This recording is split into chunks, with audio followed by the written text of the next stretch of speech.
అధ్యక్ష నోటెడ్ అధ్యక్ష. మంగళ గారు. ధన్యవాదాలు అధ్యక్ష. ఈ విదేశాల్లో విద్య చదువుకునేటువంటి పేద పిల్లల కోసం ఓవర్సీస్ స్కాలర్షిప్ పథకాన్ని గత ప్రభుత్వం తీసుకొచ్చింది అధ్యక్ష.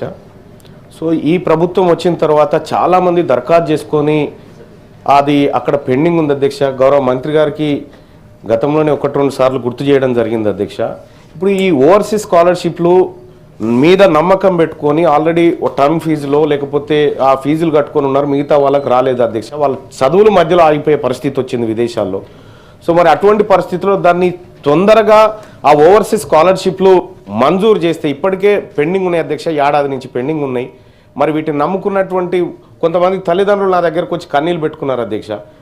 ఈ బీసీ వర్గాలకు ఇచ్చేటువంటి స్కాలర్షిప్ల దగ్గర కొద్దిగా ఆ సంబంధిత శాఖ మంత్రి వారు ఖచ్చితంగా దీనిపైన స్పెషల్ దృష్టి పెట్టాలని చెప్పి రిక్వెస్ట్ చేస్తా ఉన్నారు అధ్యక్ష. ఎందుకంటే చాలామంది ఇబ్బంది పడతా ఉన్నారు అధ్యక్ష.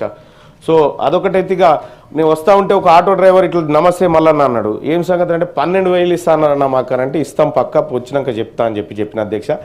ఆటో డ్రైవర్లకు ఇస్తా అన్నటువంటి వృత్తి విషయంలో కూడా మనం కొద్దిగా దృష్టి పెట్టాలి అధ్యక్ష, ఎందుకంటే వాళ్ళు ఎదురు చూస్తూ ఉన్నారు దానికోసం. థ్యాంక్ యూ అధ్యక్ష. Okay honourable minister.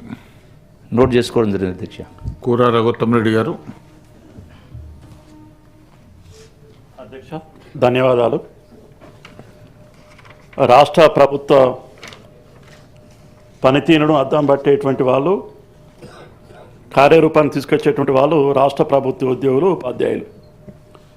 వీళ్ళ వేతనాలకు సంబంధించి ప్రతి 5 సంవత్సరాలకు ఒకసారి మనం పిఆర్సీ ద్వారా ఫిట్మెంట్ ఇచ్చి వేతనాల పెంపు అనేది ప్రతి 5 సంవత్సరాలకు ఒకసారి జరగాల్సినటువంటి కార్యక్రమం. గతంలో మనకి 24